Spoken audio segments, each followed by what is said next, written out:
ایک دفعہ حضرت ابراہیم ادہم رحمۃ اللہ علیہ کے لیے پھولوں کی سیج بنائی گئی۔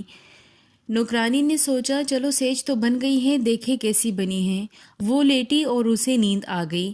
بادشاہ ابراہیم ادہم نے دیکھا تو غصہ ہوئے اور اسے بہت مارا۔ پہلے تو وہ بہت روئی اور پھر ہنسنے لگی۔ بادشاہ کو بہت حیرت ہوئی اور اس نے پوچھا کہ بتائیں آپ پہلے روئی کیوں اور پھر آپ ہنسی کیوں؟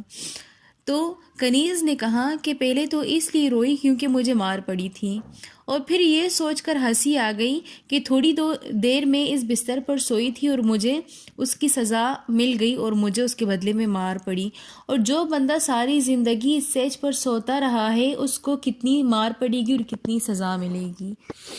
یہ واقعہ ہمارے لیے عبرت ہے کہ ہمیں دنیا کی زندگی سے زیادہ آخرت پر فوکس کرنا چاہیے۔ ہمیں دنیا کے آرام سے زیادہ آخرت کے آرام کی فکر کرنی چاہیے۔ اللہ پاک ہمیں آسانیاں حاصل اور تقسیم کرنے کی توفیق عطا فرمائے۔